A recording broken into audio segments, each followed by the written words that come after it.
are going to learn about prepositions.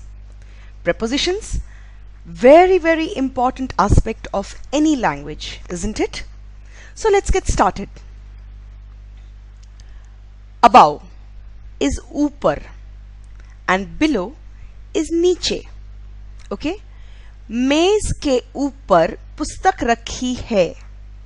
मेज is table. के ऊपर above पुस्तक is book. रखी है is kept. So the book is kept above the table. मेज के ऊपर पुस्तक रखी है.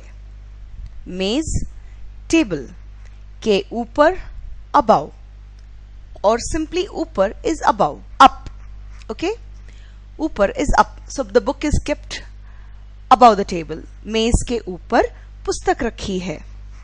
Then नीचे, ऊपर नीचे. मेरी गाड़ी नीचे खड़ी है. मेरी my गाड़ी कार. नीचे down, ऊपर up, नीचे down. नीचे खड़ी है. My car is parked down. मेरी गाड़ी नीचे खड़ी है. Then आगे, आगे in front of something, right? In front, आगे is front and पीछे is behind or back. Now let's look at its usage. मेरे घर के आगे एक बाग है.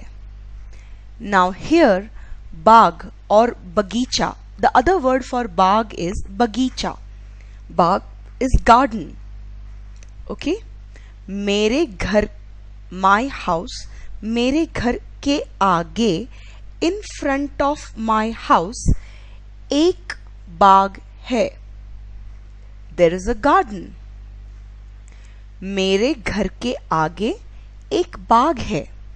If I have to use the word बगीचा, मेरे घर के आगे एक बगीचा है. There is a garden in front of my house. Then आगे in front, पीछे behind or at the back. कुत्ते के पीछे मालिक भाग रहा है. मालिक master. मालिक is master. कुत्ता is dog. You don't say कुत्ता के पीछे. You say कुत्ते के पीछे मालिक, that is the master. भागना is to run, right? So कुत्ते के पीछे मालिक भाग रहा है means the master is running behind his dog. That is usually the scenario, isn't it? The dog's speed is much more than ours, right? So we have to run behind him. So कुत्ते के पीछे मालिक भाग रहा है. आगे in front of, right? पीछे behind or at the back. Then के साथ means with. Okay? Let's look at its usage. रौनक को मोहित के साथ खेलना अच्छा लगता है. रौनक को मोहित के साथ खेलना to play. रौनक likes अच्छा लगना is to like, right? The other word for अच्छा लगना is पसंद. So रौनक को मोहित के साथ खेलना अच्छा लगता है, और you may say रौनक को मोहित के साथ खेलना पसंद है. Okay?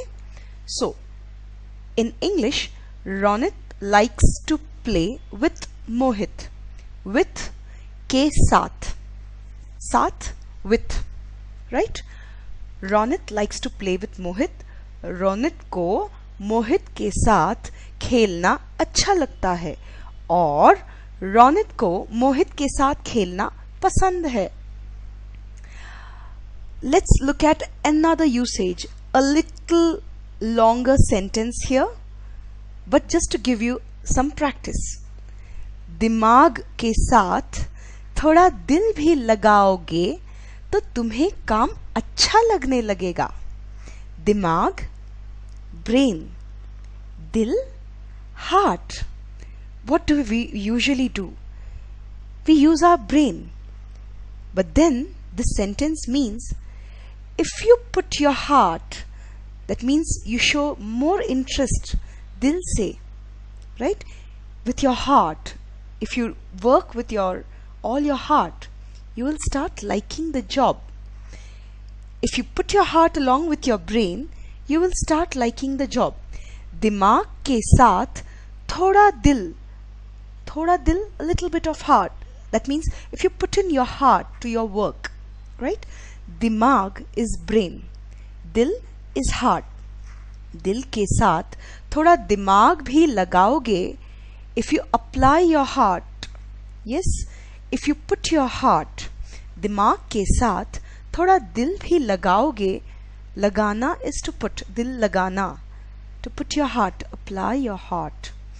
तो तुम्हें काम, तो then you will start, तो तुम्हें काम is work or job, right? काम करना, to do your job, to do work. तो तुम्हें काम अच्छा लगने लगेगा. Then you will start liking your job.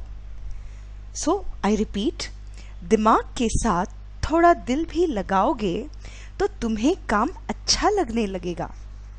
Okay? के साथ, with. Okay?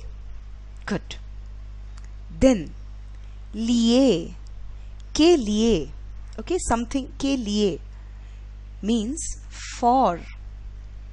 माँ हमारे लिए कितना स्वादिष्ट खाना बना रही है. माँ, मम्मी, मदर. हमारे लिए, for us. हमारा, हम, we. Remember? So, माँ हमारे लिए कितना स्वादिष्ट, so very tasty खाना, food. Banana is to make, right? So, माँ हमारे लिए कितना स्वादिष्ट is tasty, कितना स्वादिष्ट खाना बना रही है. Mummy is making so very tasty food for us. Let's take a look at another example with for. माता पिता अपने बच्चों के लिए बहुत कुछ करते हैं. माता पिता, mother and father. In short, parents. माता पिता अपने बच्चों के लिए, for their children. अपने बच्चों के लिए, for, लिए के लिए, for. So माता पिता अपने बच्चों के लिए बहुत कुछ करते हैं. Do a lot. करना is to do. Remember? So बहुत कुछ करना, to do a lot. माता पिता अपने बच्चों के लिए बहुत कुछ करते हैं. Parents do a lot for their children. So के लिए is for. Then चारों ओर हरी भरी घास थी. चारों ओर, चार means four. Remember? So चारों ओर means all, in all four directions. So in short, what does it mean? Around. There was greenery all around. In Hindi, चारों ओर हरी भरी घास थी. हरी भरी, green. Ghas is grass. So when there is grass all around, what do you see? Greenery. There was greenery all around. चारों ओर हरी भरी घास थी. Okay? Then pass is near. के पास, near. मेरे घर के पास एक कुआं है. मेरे घर के पास, मेरे, my, घर, house, my house, मेरे घर के पास, near my house, एक कुआं है. What is कुआं? कुआं is a well. Well is कुआं or a pit. Okay? Well is कुआं. मेरे घर के पास एक कुआं है. There is a well near my house. Let's look at another example. अस्पताल के पास, अस्पताल is hospital. के पास, near a hospital. अस्पताल के पास हमेशा, always, एक औषधालय, एक औषधालय, pharmacy, a pharmacy, एक औषधालय रहता है. आलय is house. So औषध means medicines. A house, a place that houses medicines is nothing but a pharmacy, isn't it? So औषधालय is pharmacy. आलय gender wise is masculine. That is why रहता है, not रहती है. Remember? Yes? So, अस्पताल के पास हमेशा एक औषधालय रहता है. There is always a pharmacy near a hospital, isn't it? We have always observed that. अस्पताल के पास, near a hospital, हमेशा, always, एक औषधालय रहता है. There is a pharmacy. There is a pharmacy. There is always a pharmacy near a hospital. अस्पताल के पास हमेशा एक औषधालय रहता है. So, के पास, near. Okay? Then, के बिना, without. बिना, without. So, let's take a look at the example. आधुनिक मानुष और मनुष्य और आदमी, all means man. मानुष और मनुष्य और आदमी means man. आधुनिक, आधुनिक is modern. Modern man. आधुनिक मानुष. संगणक, what is संगणक? In शुद्ध Hindi or in pure Hindi, संगणक is computers. Many people use computer in Hindi. You may also say आधुनिक मानुष computer के बिना नहीं रह सकता. That is also fine. But if you are trying to learn शुद्ध Hindi, then better make use of संगणक. संगणक, संगणक. Okay? संगणक, computers. Ganit is maths. What does a computer do? It keeps on computing, isn't it? That's where you get the word संगणक. Okay? आधुनिक मानुष संगणक के बिना, without computers, नहीं रह सकता. Isn't that true? Very true, isn't it? आधुनिक मानुष संगणक के बिना नहीं रह सकता. Modern man cannot live without computers. Okay? आधुनिक मानुष संगणक के बिना नहीं रह सकता. Modern man cannot live without computers. Now let's listen to another example. मैं तुम्हारे बिना नहीं रह सकती हूँ. मैं, I, तुम्हारे बिना, without you, नहीं रह सकती हूँ. Can't live without you. I can't live without you. मैं तुम्हारे बिना नहीं रह सकती हूँ. If a boy has to say this to a girl, a boy will say, मैं तुम्हारे बिना नहीं रह सकता हूँ. Okay, I cannot live without you. मैं तुम्हारे बिना नहीं रह सकता हूँ. So, without, के बिना, right? Then, there is another preposition, due to, because of, right? Here we are taking an example. Due to heavy rains, I couldn't get out of the house. Heavy rains. Rains, varsha. Varsha or barish is another word. Bhari varsha. Bhari means heavy. Okay?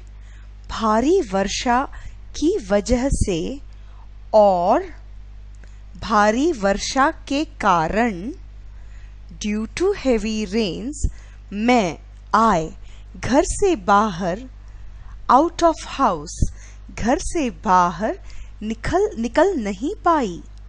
निकलना to get out. निकलना is to get out. निकलना to get out of the house. घर से निकलना, घर से बाहर निकलना to get out of the house. So भारी वर्षा के कारण due to heavy rains मैं घर से बाहर निकल नहीं पाई. I couldn't get out of the house. Okay, because of और due to means की वजह से. वजह reason, right? वजह क्या वजह है कि तुम हर रोज देरी से आ रहे हो? What is the reason that you're coming every day late? You're coming late every day. So की वजह से, वजह reason. So because of, what is the reason? Because of, due to, or the other word is के कारण. कारण is also reason. So भारी वर्षा के कारण मैं घर से बाहर निकल नहीं पाई. और if I'm a man, I will say भारी वर्षा के कारण और भारी वर्षा की वजह से मैं घर से बाहर निकल नहीं पाया. Okay? So hope you have learned these prepositions by heart, and don't forget to revise, my dear friends. Okay? Good. Thank you for watching this video. Hindi में कहूँगी धन्यवाद.